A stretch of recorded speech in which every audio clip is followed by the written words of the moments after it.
God's chosen ones, never reveal these 7 secrets, or you'll delay your divine mission. Not every silence is empty. Some silences are sacred, a strategy from heaven to protect what's still being formed in you. Have you ever felt that? That ache to speak, but something deep in your spirit whispers, "Not yet." You're not being muted. You're being molded. Even Jesus, the Son of God, stayed silent before kings. Not because he didn't have power, but because timing was more powerful than truth spoken too soon. If you are one of God's chosen ones, this message was written in heaven with your name on it. The language of heaven is often silence. In a small southern town, where Sunday hymns still echo through porch screens and the air smells like yesterday's rain and coming redemption, there lives a woman named Elise. She doesn't talk much anymore. She used to. Once upon a time, she was the one they all came to for prayer, advice, or just a touch of comfort wrapped in scripture and sweet tea. But lately, she's been quiet. Not cold, just She's the type that smiles through spiritual battles, the kind who lights candles but keeps the flame in her soul under lock and key. Some think she's fading, but heaven knows she's forming. Because not every silence is sorrow. Some silences are armor. Elise learnt early, not every ear is safe. Not every crowd can handle prophecy. And some revelations, they aren't meant for stages. They're meant for caves. That's the thing about being chosen. It doesn't always come with applause. Sometimes it comes with isolation, with the heavy hush of carrying a dream you can't explain and a burden you can't share. You've felt it too, haven't you? The ache of unspoken things. That moment when God shows you a glimpse of destiny and then tells you to guard it like a seed, not wave it like a flag. The divine tension of being filled with fire, but told to whisper. Of knowing there's more, but walking through less. And it's not because you're broken. It's because you're trusted. The world teaches us to post, to speak, to explain, but heaven has a different rhythm. And those who are called to deep things are often led into deep silences, sacred hushes, holy hiddenness. Even Jesus, God in the flesh, chose to stay silent before Pilate. He didn't defend himself. He didn't unveil the fullness of the kingdom to the crowds.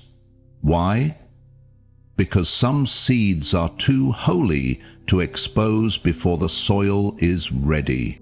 You may be there right now, living in the quiet, carrying unanswered prayers, unspoken visions, and spiritual shifts you can't explain even to your closest friend. But this is not your punishment. It's your preparation. This story is for you. The listener who has chosen silence over performance, discernment over disclosure, trust over telling. And today you'll discover why that silence wasn't weakness, it was wisdom, why your silence has been sacred, and why heaven is saying, "Now speak." Part 1. Hidden battles, holy ground. The kitchen clock blinked 4:03 a.m. Cole stood barefoot on the cold tile, coffee steaming in his chipped mug, eyes staring into a darkness that matched the weight in his chest. The world outside still slept, but inside him, a war had already begun. He was a quiet man, not by nature, but by necessity. He had learned, like many chosen ones do, that there are some battles you can't explain, because most people wouldn't understand the language of the war anyway. His smile at church was steady, his handshake at work strong, but no one saw the tears that slid down his face while folding his daughter's clothes, alone. You see, Cole didn't lose his voice. He gave it to the altar. And there, in silence, he learnt something no sermon ever taught him, that not every war is visible, and not every silence is defeat. He remembered the story of David, not the giant slayer, but the fugitive, the broken worshipper hiding in caves, weeping between psalms. David had oil on his head and a crown in his future, but all the people saw was a man on the run. What they didn't see was the king being forged in the silence. That's where Cole lived too, in the in-between. Too anointed to quit, too wounded to explain. He carried promises he didn't have words for, directions he couldn't justify, and dreams too holy to post. And some days, even prayer felt like a whisper into the void. But he kept going, quietly, steadily, faithfully, because he had learned, when God calls you, he also cloaks you, and the hardest part of the calling isn't always the action, it's the hiding. And what Cole didn't know was that his silence had become sacred. A battleground for obedience, a chapel for tears, a holy ground where no one stood but him and God. He had passed tests no one applauded him for, forgave people who never said sorry, stayed when it would have been easier to disappear, and in heaven's eyes, every act of restraint, every tear unshed in public, every battle fought alone, was worship, because sometimes the strongest sound in the kingdom. And so, while the world saw a quiet man in a quiet kitchen, heaven saw a warrior, not loud, but loyal, not known, but chosen. And that ground he stood on, it may have looked like tile, but in the spirit it was holy, because wherever the chosen endure in silence, heaven stands near. Part 2. The dream must be guarded. 16-year-old Jalen had always been a dreamer, not just in the way of hopes and wishes, but literal, vivid dreams. Prophetic flashes in the night that stirred him awake, scribbling symbols and whispers into a battered notebook under his pillow. He never told anyone, not even his mama, not because he didn't believe, but because something inside him, something holy, told him to wait. Until one day, curiosity got louder than caution. At school, in the hallway between math and lunch, he shared one of those dreams, just one, with a friend who said he believed in all that spiritual stuff. By 3 p.m., half the school knew. By Monday, Jalen was the punchline of every locker-side joke. They called him the Dream Boy, the Prophet, and worse. He stopped bringing the notebook, stopped talking, but not because the dreams stopped, because the lesson had begun. He went home and opened his Bible, not out of habit, but hunger, and landed in Genesis 37. Joseph, the boy who dreamed and told too soon. The boy whose dream got him thrown into a pit. The boy who was sold by the very people who should have celebrated him. And suddenly, it all made sense. What Jalen had wasn't a problem, it was a promise. But he had shared it before the soil was ready, before the ears were mature, and that's when he began to understand. Some dreams are not for display, they're for discipline. Some visions aren't meant for validation, they're meant for warfare. And when God gives you a glimpse of your future, He's not asking you to convince anyone. He's asking you to carry it. Because dreams are not decorations, they are assignments. And assignments attract attacks when exposed too soon. Jalen's dream wasn't wrong. In the room. But timing matters in the kingdom. He began to write again. But this time not to share, to steward. He fasted, prayed, grew quietly. And years later, when his youth pastor asked him to teach, something broke open. because what had once been a mocked notebook became a blueprint for revival. And the same people who once laughed, they were the first to lift their hands when the Spirit moved through his words. You listening, chosen one? Your dream is not dead, it's just planted. And seeds don't grow in public. They grow in darkness, in dirt, in deep places. Protect what heaven showed you. Joseph's mistake was not the dream, it was the disclosure. He told it before the brothers were ready, before the process had begun, before the favor had formed. But that same dream, it led him to Pharaoh's palace, to rescue, to royalty, to purpose. So guard your dream like Mary guarded the word about Jesus. And she kept all these things and pondered them in her heart. Because some revelations don't need a reply. They need reverence. And when the time comes, the dream will speak for itself. Part 3. The Strength That Doesn't Shout. It was midwinter in Chicago. Snow pressed against the windows of a quiet apartment where a woman named Lorraine sat flipping through her old prayer journals, pages worn, ink faded, but full of battles no one ever saw. She was once a frontline nurse, the kind who stayed past her shift to hold trembling hands, the kind who prayed under her breath in emergency rooms and whispered scripture into the ears of strangers. But these days, she lived alone, retired, forgotten maybe. At least, that's what the world thought. They didn't see her kneel every morning before sunrise, hands raised over names she no longer heard from. They didn't see the strength it took to stay soft, when life had every reason to make her hard.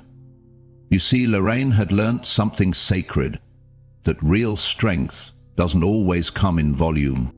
It comes in endurance, in staying when it would have been easier to leave, in blessing when it would have been justified to curse, in smiling when no one knew how heavy it was to lift your head.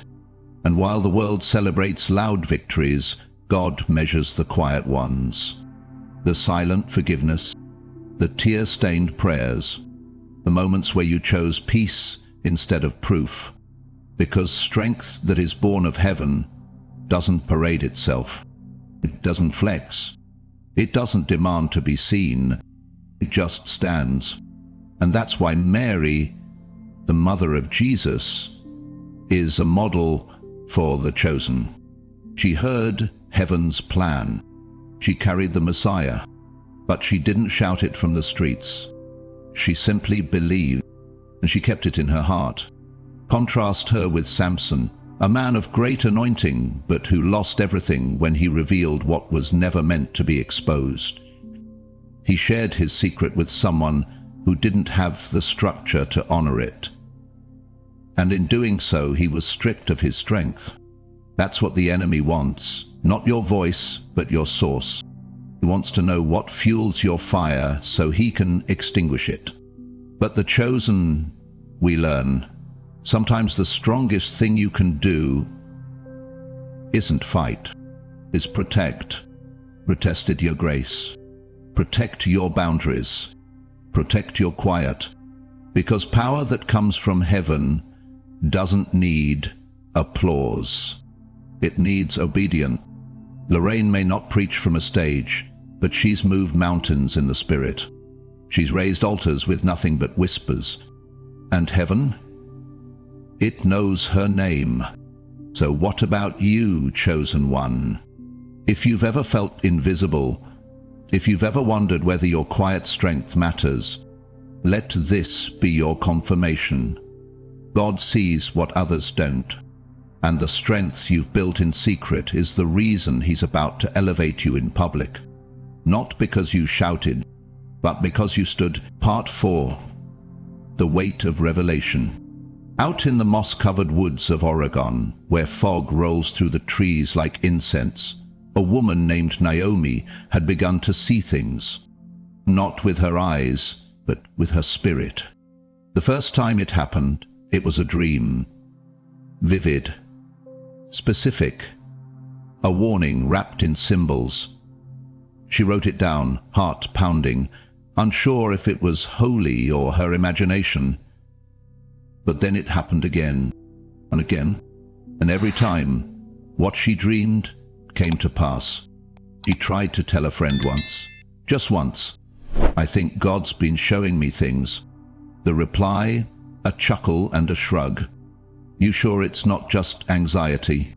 Naomi never mentioned it again, but she kept dreaming, and what she didn't realize at the time was this: she wasn't being ignored, she was being trained, because revelation is a weight, and the chosen ones must be able to carry before they can communicate.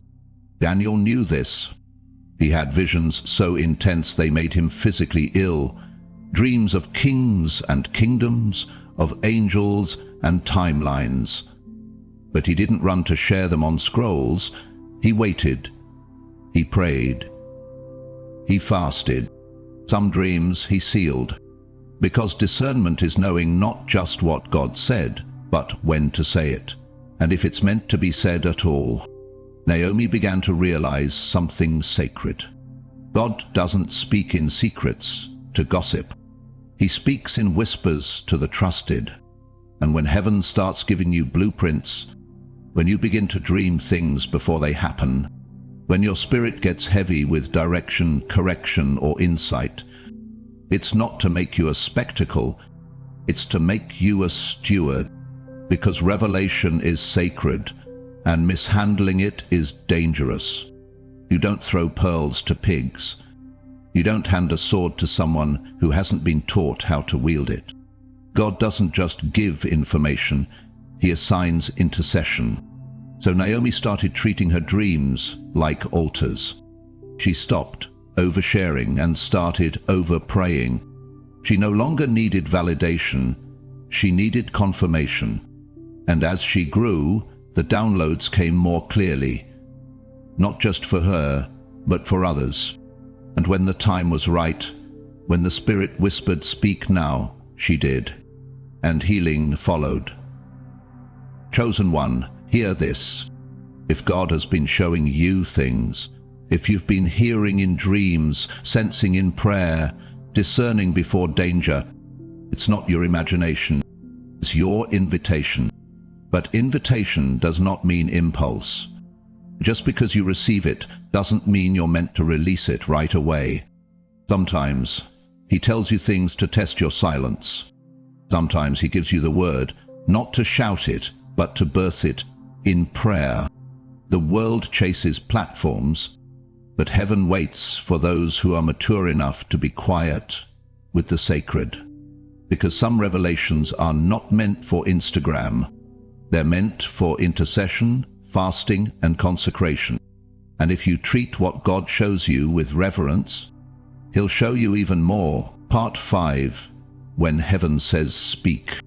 There comes a moment, quiet but undeniable, when the Spirit says now. It's not loud. It doesn't come with fireworks, but something in your soul shifts. It happened to Micah on a Sunday afternoon in Texas. He had spent years in the shadows, serving quietly, writing songs he never shared, praying for people who never knew his name. He knew he carried something, but he'd made peace with the background. Until the phone rang. His pastor was sick, last minute. "Micah, would you preach tonight?" The silence on the other end of the call wasn't hesitation. It was holy recognition. The time had come. Micah didn't need to prepare a sermon. He had been preparing for years, in secret, in silence, in surrender. When he stood behind the pulpit that evening, his voice trembled at first, not with fear, but with reverence. Because he knew this wasn't just a message, this was a release. And as he opened his mouth, the years of silence poured out like rivers. Not opinion, not performance, but pure oil. Because when heaven says speak, it's not for applause. It's for impact. Chosen ones don't speak to be heard. They speak to break chains, to set captives free, to confirm what others have only felt in fragments. to say what someone has been secretly praying to hear. Micah wasn't famous, but that night he was faithful, and faithfulness opens doors no resume ever could. Here's what you need to know, beloved. There will come a moment, maybe soon, when God taps your heart and says, "It's time." Time to write the book. Time to start the ministry. Time to open your mouth and speak what you've guarded for years. You'll know it. You'll feel it in your spirit like a key turning in a long-locked door. And you won't have to prove anything, because your silence was never wasted. It was preparation. Heaven doesn't honor noise, it honors obedience. And those who wait, those who listen, those who protect the promise until it's fully formed, they are the ones God trusts to release it. And when the moment comes, your voice won't just carry sound, it will carry power. The kind of power that only comes from years of consecration. The kind of authority that can't be mimicked or faked. The kind that comes from having been with God. So don't fear the moment. Don't second-guess the release. When heaven says speak, speak like one who's been silent with God. Because you have, and the time of unveiling has come when the quiet ones rise. Maybe you've walked through years of silence. Maybe you've watched others run ahead while God asks you to wait. Maybe you've carried dreams in your spirit that made you feel strange, isolated, even invisible. But now you know, you were never being ignored. You were being entrusted. Heaven does not rush those it plans to crown. Silence, that wasn't a punishment. It was preparation for prophecy. Because what you've built in secret, what you've carried in prayer, what you've protected when no one else believed in it, it's not just real, it's ready. The altar heard every whisper. The pillow caught every tear. And the God who sees in secret, he is about to reward in public. So if you've been hidden, hold on. If you've been quiet, don't doubt. If you've been waiting, stay faithful. Because when heaven says speak, no one can silence what God has ordained. If this story spoke to your heart, comment below, I kept it in silence, and now I'm ready. Share this message so another chosen one doesn't mistake their silence for failure. If you believe this mission deserves to continue and want to be part of the miracle, let God lead you to support the journey. Details in the description. And remember, you are not being overlooked. You are being prepared for the moment when heaven says, "Now."